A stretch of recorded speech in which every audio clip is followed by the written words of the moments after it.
You're watching Leafs Morning Take with host Nick Alberga and former NHLer Jay Rosehill. The show starts now.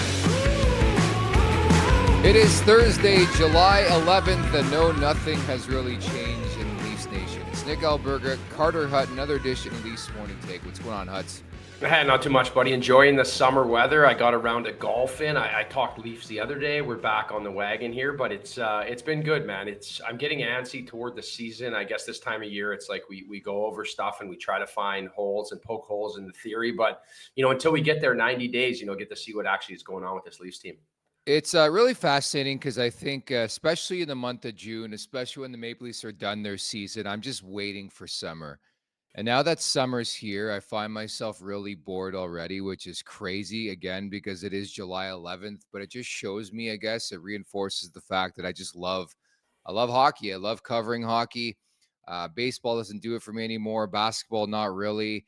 And I already miss it. And we're still 90 days away from puck drop on the 24-25 campaign. The Leafs have done a lot of their heavy lifting, and it's going to be a long, long offseason, Huts. It is going to be a long offseason, especially when you're kind of handcuffed by the big four, right? And, I think the offseason is a time, I feel like I view it a bit differently now. When I was playing, it was like I really just got away from the game and decompressed, and I honestly didn't want anything to do with hockey. Now I don't mind it as much, I think being on the other side, because it's less like physically draining as it was when I was training, right? Like you really focused on off the rink and just getting in shape, especially as when I was young, I wanted to be on the rink every day. And you see some of those guys skating right away, I find wild, where nowadays these younger guys, they skate so much. They're so well groomed. It's a different feel. I was more of that old school, I'd wait till like late July, August until I really actually got onto the rink and started trying to gear up for the season again. Well, I was going to say, how different are your off seasons now than they were, say, like in your heyday playing NHL hockey? Because I think you're right. A lot of players have evolved in the way they train for the new season and the way they sort of react and decompress from the previous season. So, like, how different is your schedule now, knowing that there's no hockey on the other side?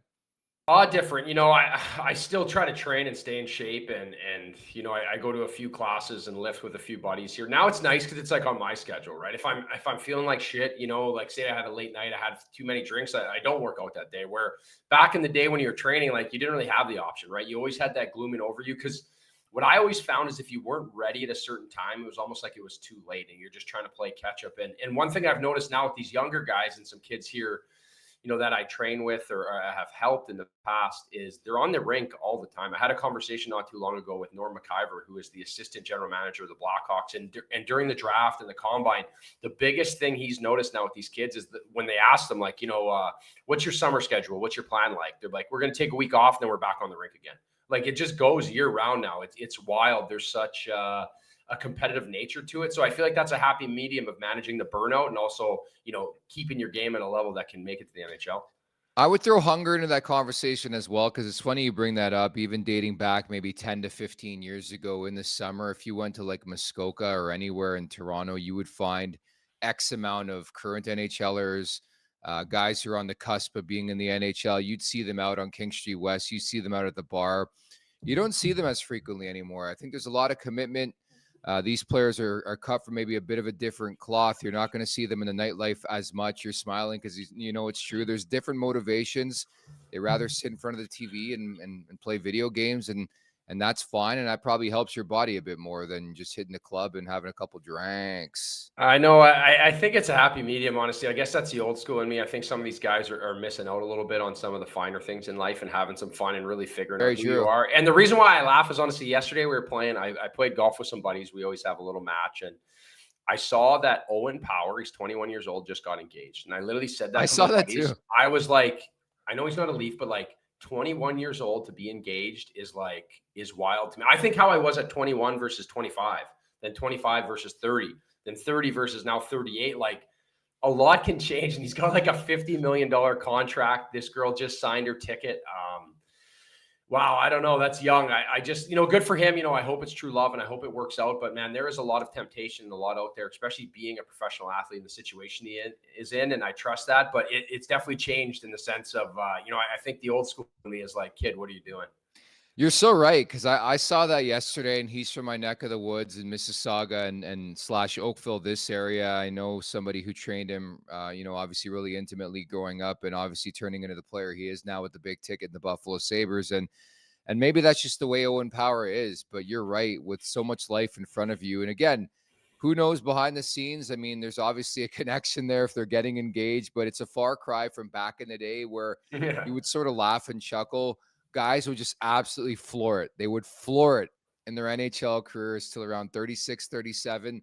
They would retire. Next thing you know, you get wind that they're engaged, they're married, and kids are coming out left and right, man. The scene has changed tenfold, my Yeah. man. I think I blame social media too. Like there's a lot Yeah. of pressure on these guys, especially the big market players where, even there for a while, there was the big talk when we saw Matthews out or Marner out getting a cup of coffee with Berube. So, there is that side of it too, which I think I was in the early half of my career. I never dealt with that, or in Nashville, I was like irrelevant, right? Like I was out, unless it was Pretty like much. Fisher, Weber, or Rene. There's only guys that were really cared about there, truthfully.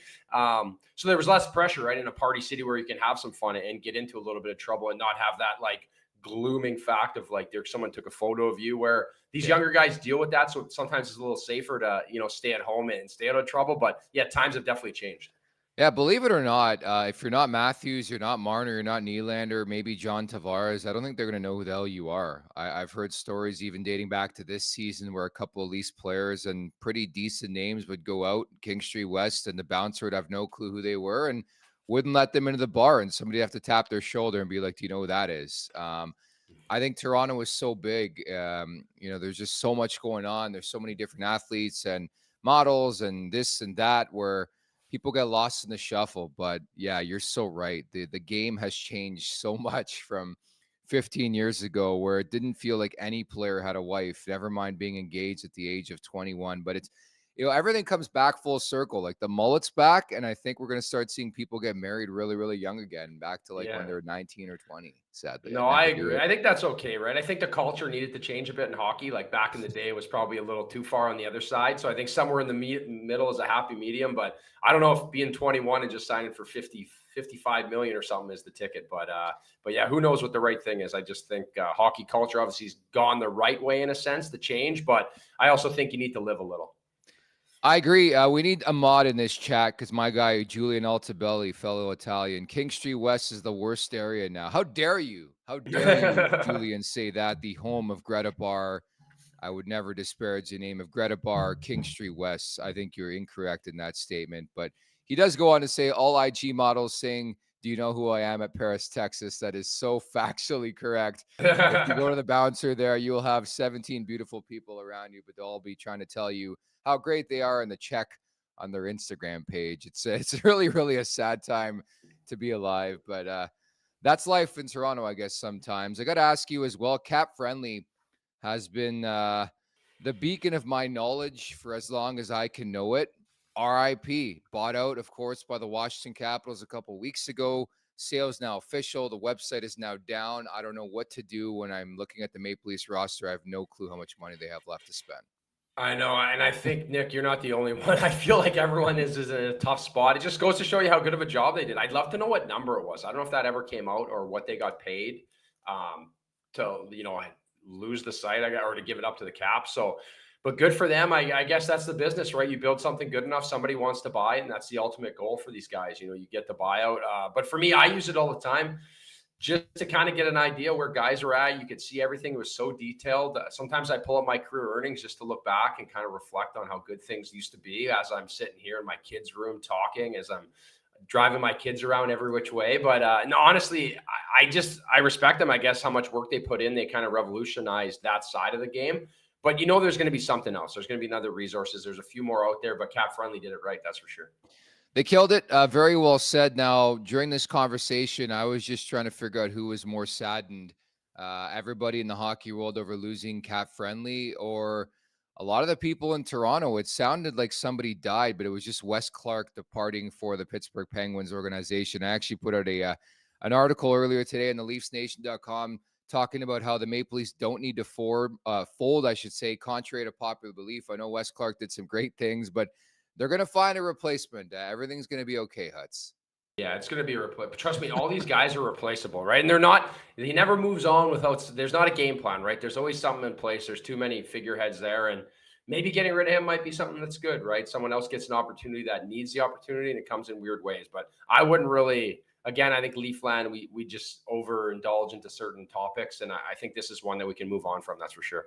It is. And again, anytime somebody new comes into a place of employment, new, I should say, they're going to want to bring in their own people. So whether we want to admit it or not, Wes Clark's writing was on the wall in Toronto. Obviously, with Dubas going to Pittsburgh, there's going to be those who follow. There's always speculation. Brandon Pridham could be next. Obviously, when he wants an upgrade in job or a promotion, I think that conversation is going to be stirred up in the next couple of years for sure. But Wes Clark now with Pittsburgh, he did some great things, but let's not act like we should put a statue up for this guy, okay? I think he should be recognized, acknowledged for the job he did outside the first round, extracting value in the draft later on, post-first round. Some of the names, obviously, guys like Nick Robertson and Minton and Nyes, and I know Easton Cowan was a first-round selection, but like he did well on a bunch of different guys, but I think there's always a need for more. You look at some other organizations, high-end talent like the Dallas Stars stand out for me, where every year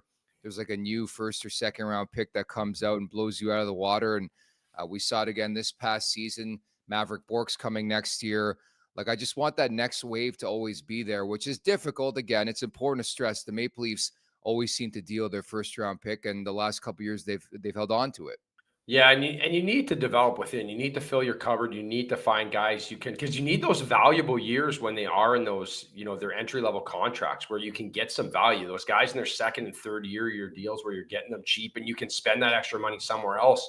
And especially now that for the star players, the bridge deal has kind of gone away, right? Like, it's gone. Guys are getting the big tickets. Like, if you're a star, you're kind of jumping right into that 8-year deal, 6-year deal, where you're seeing lots of teams lock that up, where it kind of ties your hands a little bit. So if you can win with like some big picks that are a little bit off the radar, I think that's huge. And I know he did a good job here, but like, you're supposed to do a good job. And this team still hasn't done shit come to the playoff time, right? This is a team that needs to get over the top and they need to find a way to do it. And at the same time, I also feel like it's always hard when you go to free agency. How many deals did we break down in free agency where you're like, man, they gave out way too much money? Because it's always hard to find a guy in free agency because they're going to get overpaid, because when they usually go, the top guys, their value's higher than it probably should be.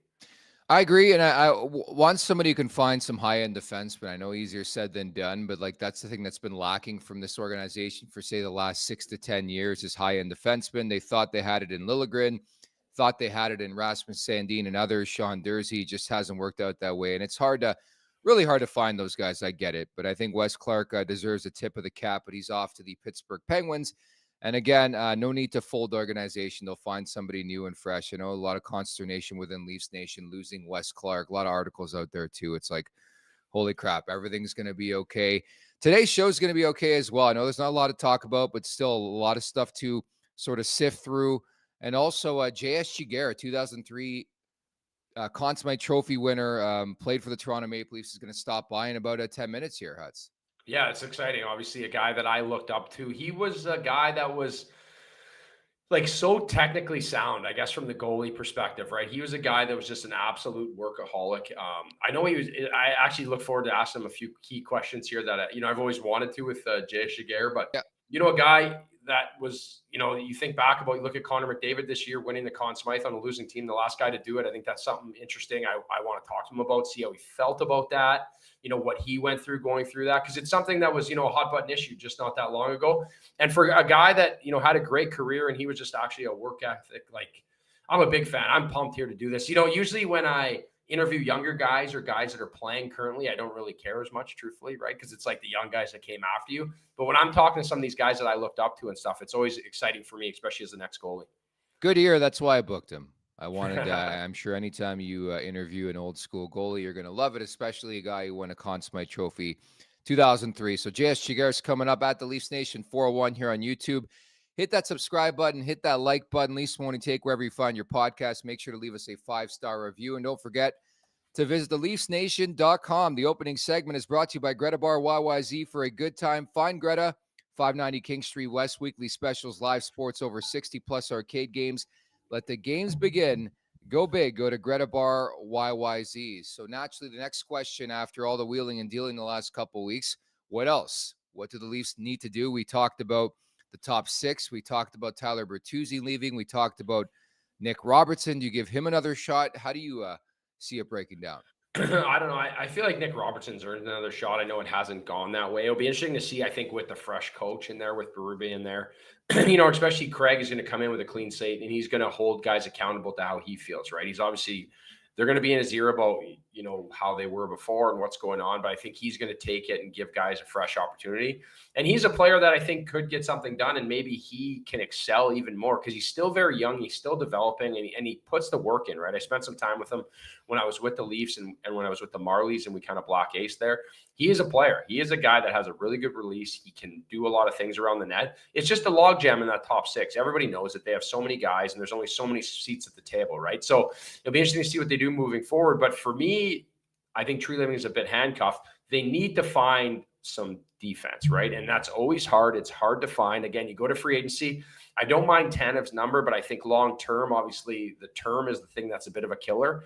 But again, like you have to offer something to draw guys in, especially when you can't do that. And especially when you're talking about Toronto, where the taxes are higher, when you're comparing it to different states, where I always struggle with this, the fact of, I remember when I played in Nashville, that was something they really sold me on when they were trying to get you to come there, is they have that as such an advantage compared to some of these other cities.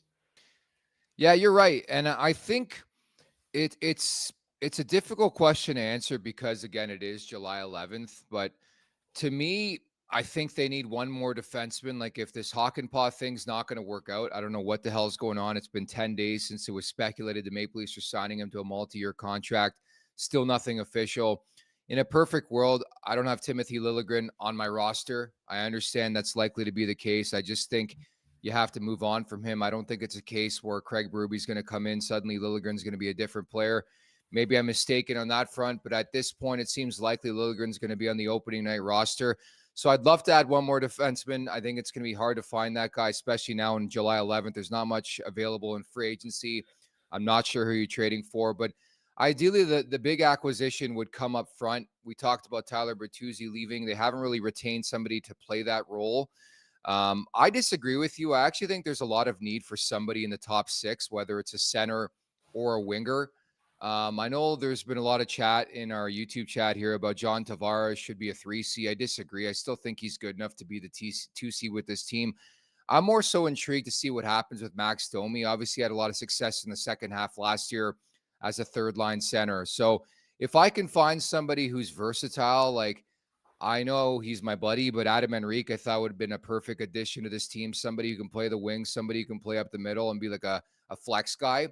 I think that's the type of player I'm looking for. I don't think you're going to find it in free agency. I think you'd have to go to the trade route, and I'd be very, very patient. Like I'm almost to a point, again, still relatively early on here in the offseason, where I'm going to sit back, I'm going to wait and reevaluate the situation as the season goes by, where maybe it's like a deadline pickup and you pick up a bona fide stud in the top six. Yeah, I think that's when you need to wait, right? Because right now everyone's kind of status quo, right? And all these teams that are potentially good, that have guys that would be that fit, in my opinion, Nick, aren't really going to move anybody right now because things are great, right? Everything is status quo. It's summertime, right? So this is the one where you need to wait. And I think a few of these deals, you talk about Liljegren, you talk about some of these guys that have term, like for Domi, he was on that 1-year contract. Now he has some term. So like, does he still have that fire lit under his ass? Which I think he will, because he is a guy that like plays with his heart on his sleeve. And he obviously prides himself being a Maple Leaf, especially with his dad being there, but things do change when you get some term, right? It's hard not to have that impact.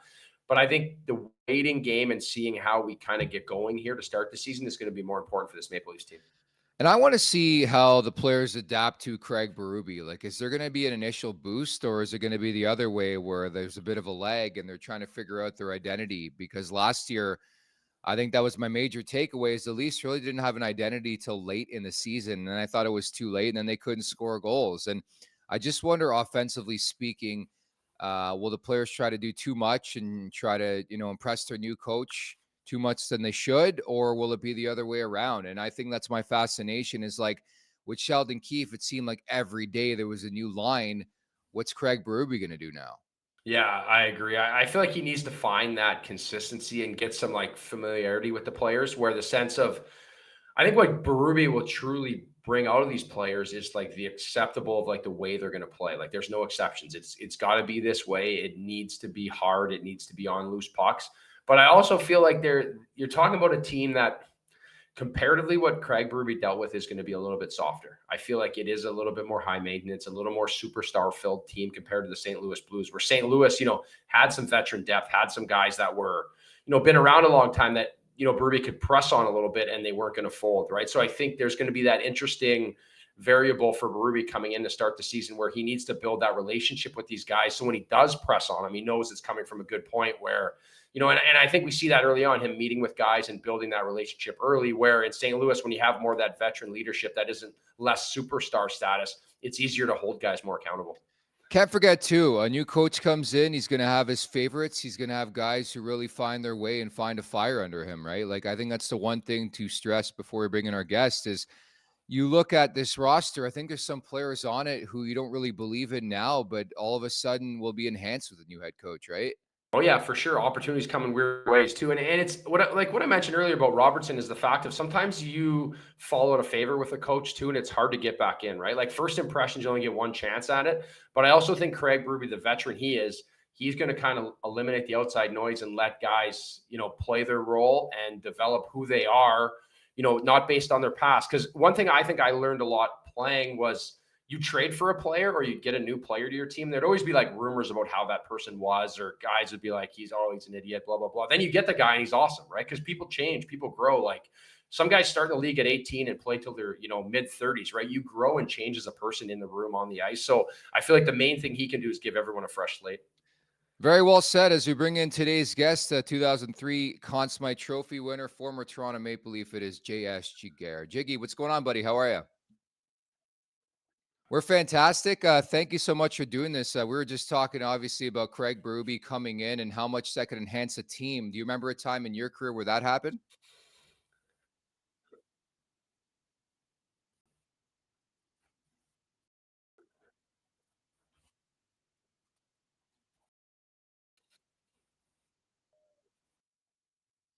I think a coach can have such a difference in a room and all that, but somebody that knows how to play the right players, at the right time, that comes into the rink and he's always more prepared than the players. It makes a big difference. So it really brought a lot of structure to our game in Anaheim, and it brought us to another level. And with him, we were able to go to the Stanley Cup final in 2003 with a team that probably shouldn't have been there, but we were, well coached and always very well structured in our game. Yeah, which is super important, JS. Obviously, great having you on and honored to talk to you, right? Especially as, someone I looked up to going forward. And, following the Leafs and the signing of Stolarz, coming from Florida and Wall, like, how do you feel about their goalie position, heading into this year, obviously, with young Joseph Wall kind of getting the keys to the castle here? Well, I really love Wall. I like the way he plays. I think he's definitely the goalie of the future for the Leafs. And, I'm a little bit worried with his lack of experience. I think only being 25, being probably number one goalie in Toronto, it's a lot asked, out of you. So, I think his technique and, his size and all that, I think he can do it. There's no doubt in my mind that he's a good goalie. And with Stolarz, he doesn't have a whole lot of experience himself, only 108 games in the NHL. And although he's 30 years old, he's won the Cup this year, so that'll give him some experience. But and he's a really good, proven number two goalie. But going into the season, with the pressure you have in Toronto, for sure, you have your reservation. But they're two capable goalie, and I think if you can surround them with some guys that, and I think that's what they're trying to do, some good veterans in defense. I see why not. I think they can do it. Well, that's where I want to go with you is like, how much is this about the blue line? And it's always fair to ask a goalie, somebody who played at a high level in this league, how much is this about the blue line as opposed to like the crease? Because I know every year, and Jiggy will get to it, this market, there's just so much noise around the crease position. How much of this is about the blue line? Well, when I won in 2007, we had Scott Niedermayer, Chris Pronger, Francois Beauchemin, and Sean O'Donnell as our top four. And guys that, could play 20, 25 minutes any game, and they were tough to play against. it really made my job much easier. I think at the end of the day, as a goalie, if you have guys that are tough in front of you that can log the minutes, that are safe, they limit the mistakes as well. Once you get into the playoff, it's a lot more reassuring as a goalie, and I think that's you can never have enough veteran. As long as they're able to keep up with the game, they're healthy. I think that they'll help you in the long run, and especially when you get to the playoff, because the Leafs, we know they can score goals, but you have to find a way to win those 2-1 games, tight games in the playoff, and you can only do that with a strong defense, in my mind. Yeah, I agree. My year in St. Louis, when I had my career year, our D, we had Pietrangelo, Bouwmeester, Edmondson, all these guys that played very predictable hockey, which helped a ton, obviously, and my stats and my next contract. So, but for you, Jiggy, like looking at the way you played, like you were probably, I was more like a street hockey goalie. And then like I tried to pride myself on finding more consistency and structure where you were so good on that. Like, where do you see the game now, like with the way the goalies play now and the way the game's opened up a bit, and like how a goalie manages a game compared to when you played? Well, first of all, I'm happy I'm not playing today, because it would be a nightmare. But, I think you really have to have a mix of both. You need to have a good technique, because in the hard time, I think it's going to, it's going to come and help you if you're lacking confidence, or you're struggling a little bit in your game. I think it's going to help you to have a strong foundation where, you can just rely on that to try to keep, at the end of the day, it's always about giving one less goal in about 2 or 3 game period, right? So I think having a strong technique will help you but then with the speed of the game today, the way it is, I think you need to be fairly athletic as well, because you're going to have to do some saves that are out of your comfort zone. They're out of your technique. You're going to have to do the splits. You're going to have to do a bunch of stuff that are a little bit like Bobrovsky. I think he's one of the best at that. He has a really strong technique. You can tell that he plays within his rules, or his foundation that he set up for himself. Every once in a while, he'll come out with a save that is just amazing. Only very athletic goalies can do that, and I think you really have to have a mix of that. This is what I see a bit in Wall too. When I watch him, I think he's a big goalie. One of those guys that fits the bill of today's NHL goalie, big and tall. But he's also athletic, and I like his technique. He doesn't try to do too much. He's just very simple in the way he plays, and I think that's going to get him out of many jams. It's true, and everything's under a microscope, Jiggy, in this market. This as good as we do, obviously.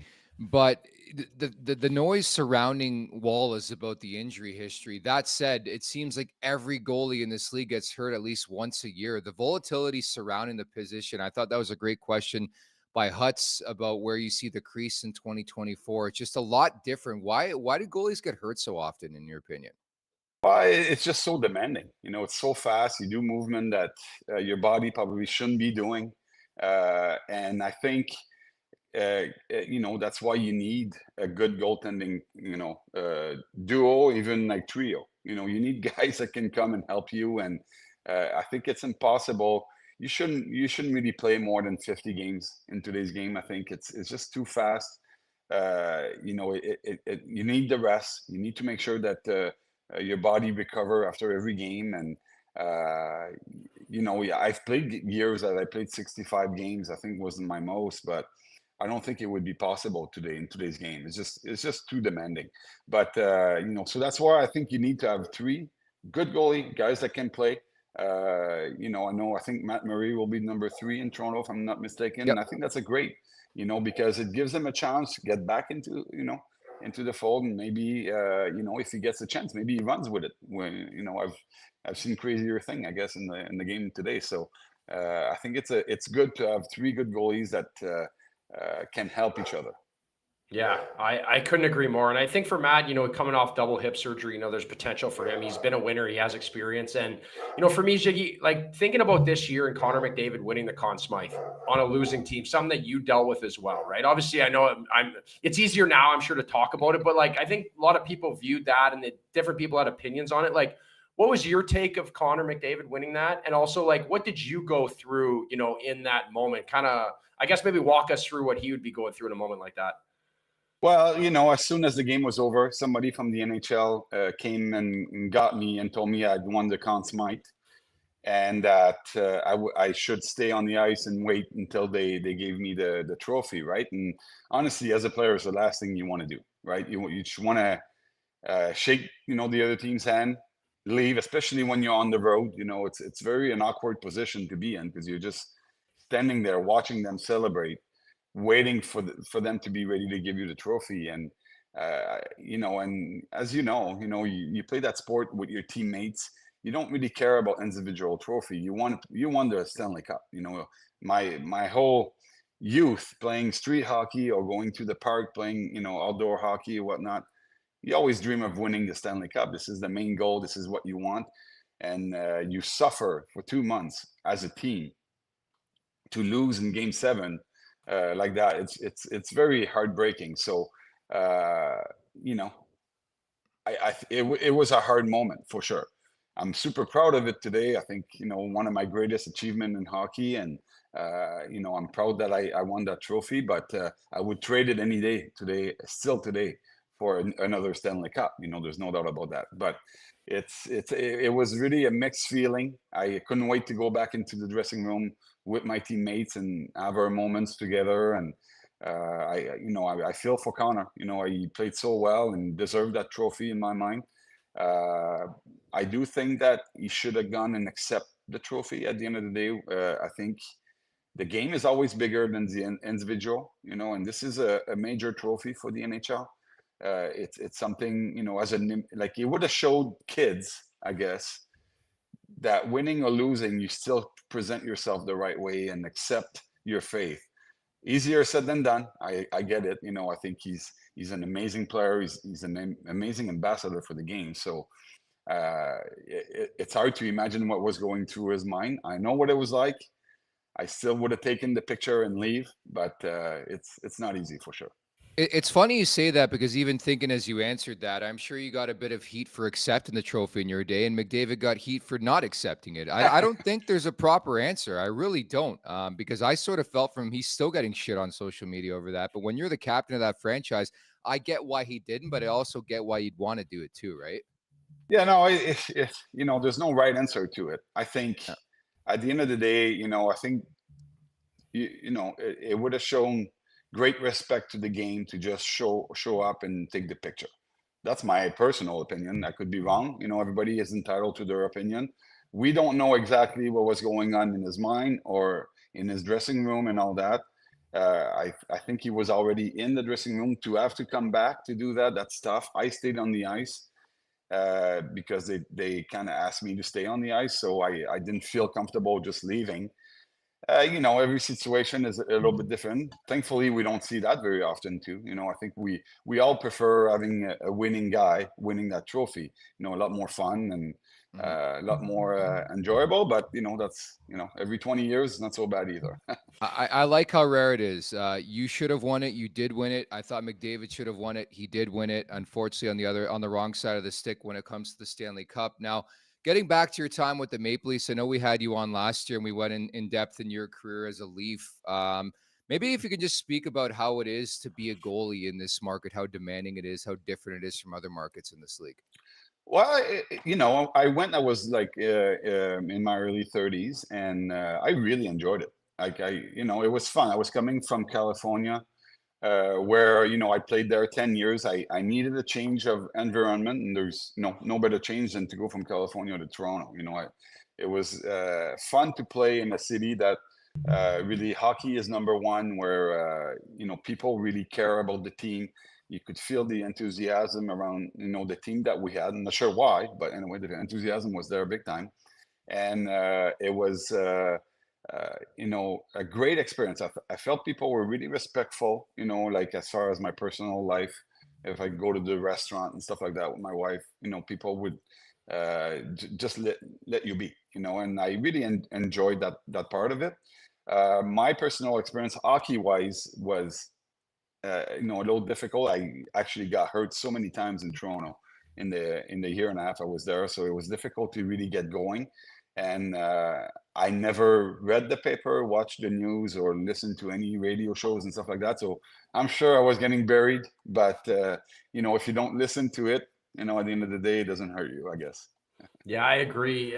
It's obviously a different animal too. And I think for me, even we talked on this earlier in the show about when I first came in the league, social media wasn't really around. And then Yeah. by the end of my career, it was everywhere. And I'd be getting all sorts of messages, like if I didn't play well when I was in Buffalo and whatever was going on with it. So, for these younger guys, you talk about this core four in Toronto, what they deal with on a day-to-day basis. What do you think they can do as a team to get better and just to like eliminate the outside noise and just what's your overall feel about the core four here in Toronto here? Obviously, it looks like we're running it back here again with this group. Well, I'd love to play for that core four. I think they're very talented. They can score a lot of goals that we know. They can play well, and I don't think they're that far from being a team that can compete for the NHL. I think if they can put some meat around that core four, some good, they can do some damage in the playoff. At the end of the day, I think they got to stick together. They got to make sure that they're the leader of that team, so they'll go as far as they want to go, and they got to push each other. They can't accept, half measured and stuff like that. They got to make sure that they're in it for the right reason. They're in it to go all the way. And from day one, when you show up at camp, you're not thinking training camp. You're not thinking the regular season, how many points I'm going to get. You're thinking Stanley Cup from the beginning, and I think that's the only way you can think of. You can't put any doubt. There's no doubt, if there's no doubt in their head as far as a core four, then there will be no doubt in the dressing room as well. So I think they got to make sure that, and I think they have enough experience now to that's their time right now. They're no longer young guys. They're guys they're veterans. They know what it takes to win. They know they've lost before. They've had some hard loss. So I think there's something to be done with I think any team in the league would probably take those core four. So I think you got to be happy when you got talented player like that. I'm trying my best to be happy, Jiggy. It's just been like so many years of the same BS with this team, including that loss to Montreal, Columbus, and they just continue to come back with them. We'll see next springtime. Always great to catch up with you, Jiggy. Thank you so much for your time, and look forward to seeing you next on TVS Ball. All right. Well, thank you very much. You guys have a good summer. Thanks. You as well. Take care. All right. Take care. That is the great JS Giguere, second time now that he's been on Leafs Morning Take. He actually played with Rosie, man, and it was great to pull him on playing with Rosie. Imagine being a goalie and playing with Jay Rosehill. Yeah, I wonder how confident he was about that, about in the D zone there. That would have been nice. He talks about Pronger and Niedermeyer and how good the back end is, and he's like, "Well, Jay's a good guy, but D zone, I'm not too sure." Yeah. No, you're right. It's always fun getting Jiggy on. I know it was only like a year and a half, as he mentioned, but I remember at the time when they brought him in, there was excitement. Guy had won the Conn Smythe Trophy in 2003, and it always brings unique perspective as somebody who has been to that pinnacle, was so close to winning a cup, was on some good teams, and just brings perspective into how truly difficult it is to be a goalie in this market. And I think he's always answered the question appropriately, but there's no doubt it's a different animal. Like, getting back to the Stolarz conversation, yeah, I know he was great behind Sergei Bobrovsky. I know he's 6'6", but as he played in a market like Toronto, with the due respect to them, did you see their Stanley Cup parade? There was 85 people there. It's a different animal, dude. You come to Toronto, you have one bad start. And I remember seeing Stolarz play in the Stanley Cup final, that 8-1 game, whatever it was. He got brought in, Bobrovsky got the hook, and he got lit up, dude. That's going to happen at some point in time. And I always wonder how guys are going to react to getting lit up, especially in this market. Yeah, because it's always a position of what have you done for me lately, right? Especially as a goalie, and then you add that on top of being in Toronto. So it's a lot of pressure. And for Giguere, just that perspective of, living the life in Anaheim. I always remember hearing stories about they had a minivan, him and Niedermeyer, and they would drive to the rink, and all these other guys had crazy sports cars because they were family men. And he was a goalie for me, I think, growing up. He was the French version. There's so much very technical, right? Very blocky, worked hard. And I think sometimes when it was compared to Marty Brodeur or these other guys that were more athletic, fancier, he almost kind of got a little bit of a knock on him. But as a goalie, how hard it is to be that good technically and that sharp as he would play is unbelievable. It is a fine craft to be as good as he was, using his body and moving around the crease. And the other thing I always knew about JS Giguere was he was a big sweater. I used to be the same way. I would drop 6-7 pounds during a game. So I remember he used to get some what he used to do with electrolytes and how he used to get his body ready to play. Cause I dealt with the same thing. And it's just a matter of work. My game was different though. It's because I was working so hard because I was scrambling around and moving like a maniac. he worked so hard just being technically sound, where if I could have had a little bit more of his game, I would have been a much better goalie. So it's impressive what he's done. And, you know, you can just tell he loves the game too. You know, I think it's given a lot to him, and you know, he poured his heart and soul into his career. And that Conn Smythe question, I feel easier asking him knowing he's a Stanley Cup champion too. Where you look at Connor McDavid, if he doesn't win a cup and then you look back on that career, having just a Conn Smythe, I think is going to sting a lot more. Where for Giguere, having the cup and the Conn Smythe, I think it's a little bit of a different perspective.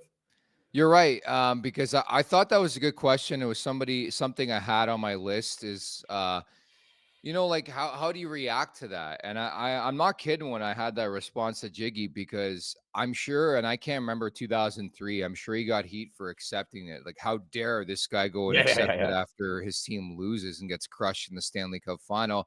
But then conversely, McDavid doesn't go and get it. For me personally, I thought it was the right decision. I think, you know, an accomplishment, you know, a personal accomplishment is less than what the team means to you. And I think as the captain, maybe it's different because he was the captain as opposed to Giguere being the goalie.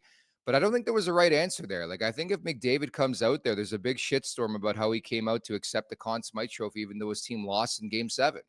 Yeah, I agree. I don't think there's anything like I personally believe, I think going out and just getting the trophy is the right thing to do. I don't think it makes you not want the Stanley Cup or you devastate your teammates or whatever perspective. I think it's an honor, and I think it's something that, like, I think a good point that I never really heard in all this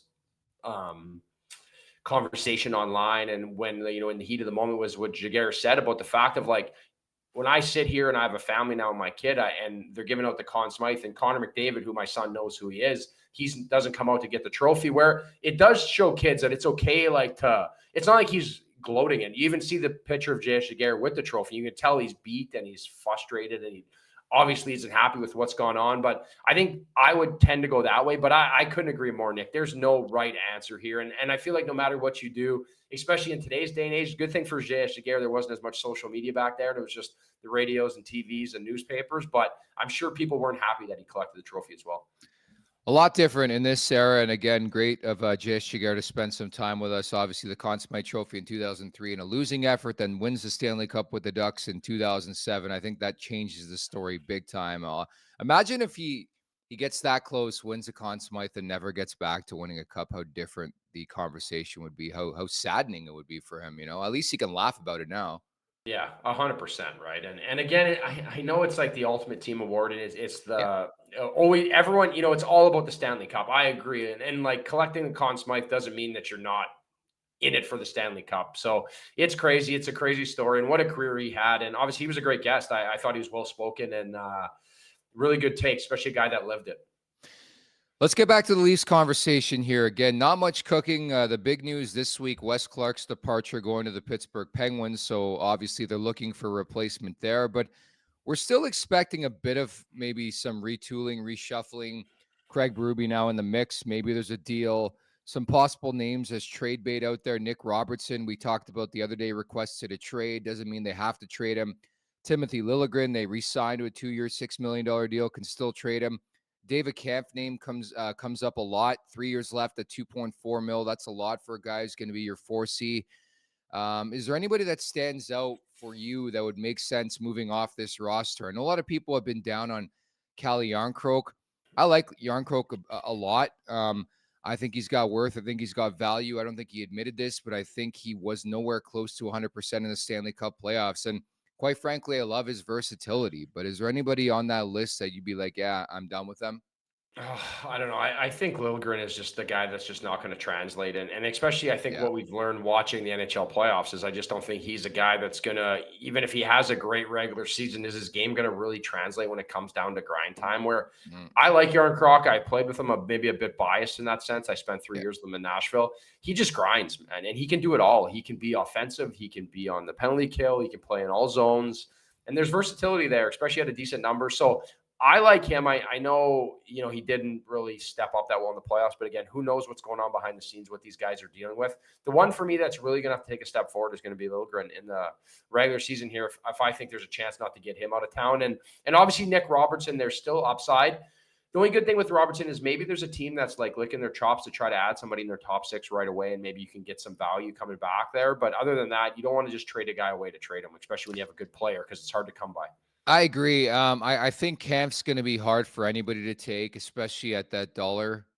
With 3 years left, I think that's going to be a hard deal to make right now. I think you'd have to wait one more year, and maybe he fits in with a guy like Craig Berube.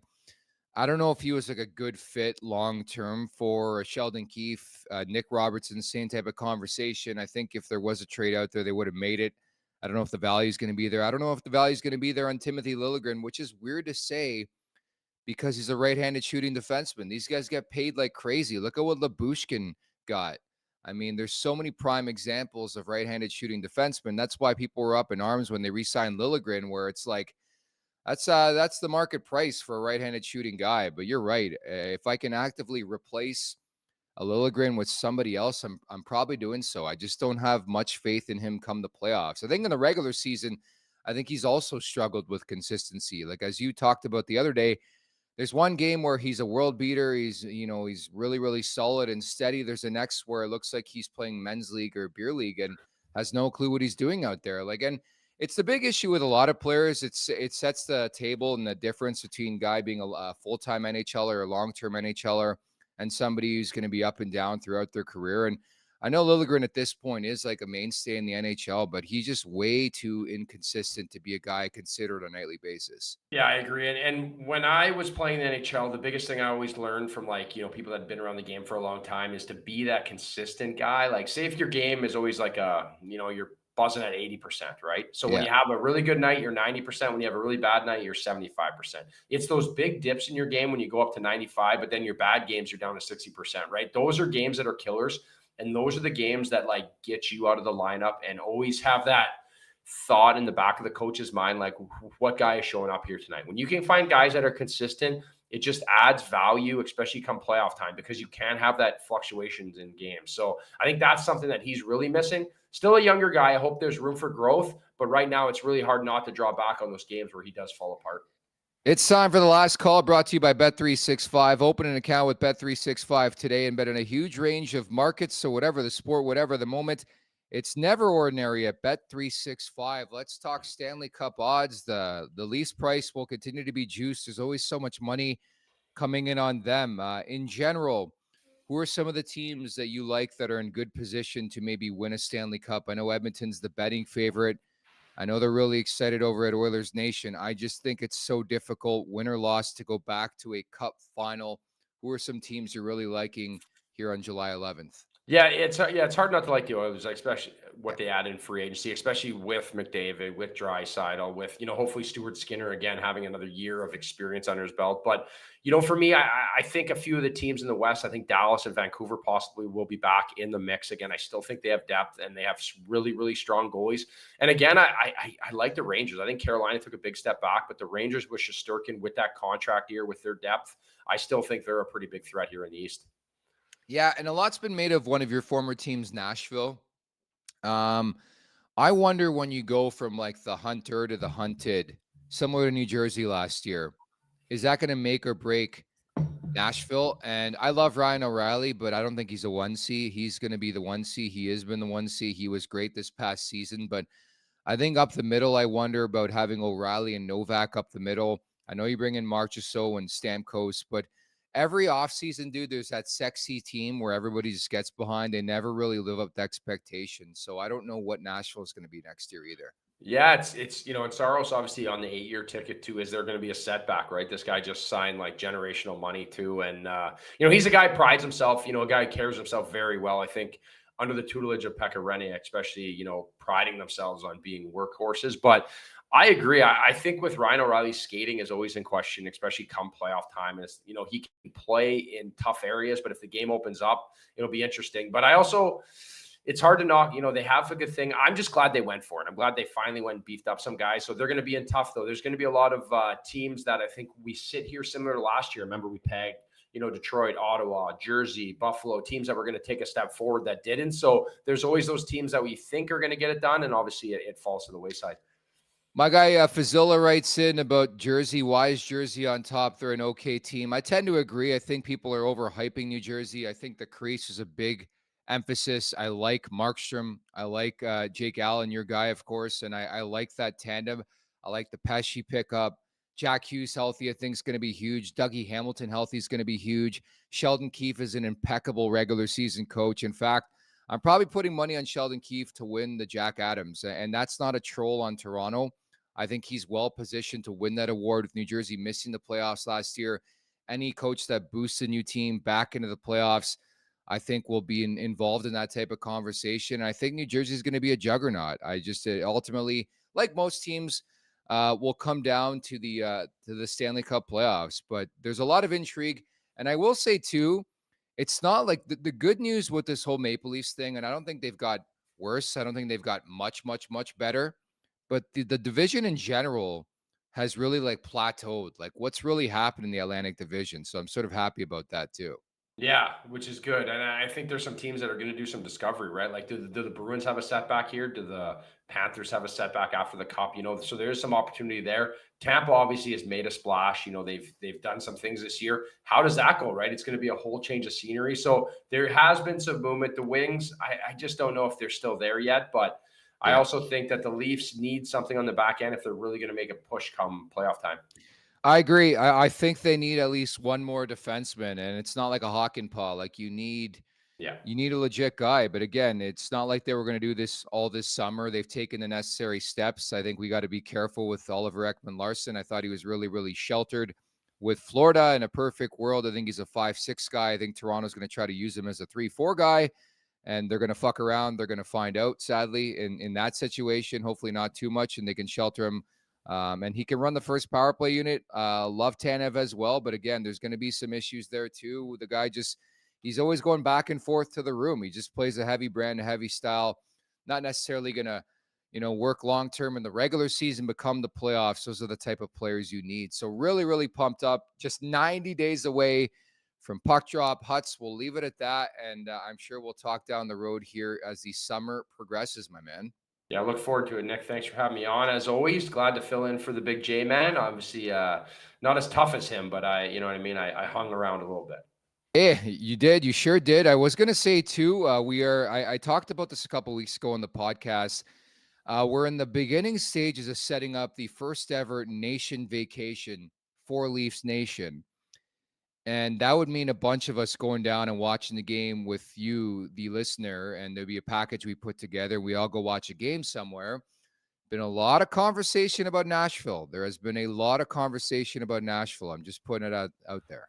Yeah, that'd be all right. I have a bar down there. I have a winery. We could go there for a little game and check it out. Yeah, it'd be a good fit. It'd be a really good fit, Nick. I like that idea a lot. Yeah, no, I threw 5 or 6. It's got to be a Saturday night. I believe the Leafs play March 23rd, I think, in Nashville, Saturday night. I think that would be a really, really good location, knowing your ties. Rosie obviously knows Schenner. Hal Gill's in the mix there, too. I think that would be a perfect prime location. So look out for that. No confirmation just yet, but there is a chance. What's your spot called in Nashville, by the way? Love and Exile. That is our brand. So we have a wine brand technically. So I don't have a winery in the sense of vineyard. We buy in bulk, we bottle and brand, we sell to about 450 places in Nashville. And then we have a location that's a pretty cool spot to, go for drinks or host events. And it's been a lot of fun here. You know, it's going to be fun, Tammy. I know you're in the chat right now. I hope you're doing better from the hangover the other day. You got to make this nation vacation when it is official. And I'm sure Zach Phillips of the Leafs Nation After Dark will make his ass and his way down there as well. And that'll be videotape worthy when you two meet after some of the comments you've made in the Leafs Nation After Dark. So thank you to everybody in the chat. You guys are tremendous. With us on July 11th, best fan base in the league, best fan base here with the Nation Network at the Leafs Nation 401. Hit that subscribe button, hit that like button. Also should mention, coming up on tomorrow's program, Burying the Lead, Matt Larkin, a Daily Faceoff, will be by as co-host, and Dave Haxtell, who was the assistant coach for the Maple Leafs a couple years ago, now formerly of the Seattle Kraken. He was the first Kraken head coach, was canned a couple months ago. He'll drop by, going to get his lay of the land here on the Maple Leafs, what it was like behind the bench, coaching Marner and stuff like that. I thought it was a really intriguing guest to chase. So Dave Haxtell is coming up on Friday, along with Matt Larkin of Daily Faceoff as my co-host. Again, that's the one and only Carter Hutton. Thank you to producer Vic. Thank you to everybody in the chat. Again, pound that subscribe button, that like button at the Leafs Nation 401. Talk on Friday. Take care, everybody. Make sure to check out more of our content right here on the Leafs Nation YouTube page. We got long form interviews, we got clips, we got epic rants by Jay Roseau. We simply have it all. And don't forget, you can find out much more at theleafsnation.com. Thanks so much for watching.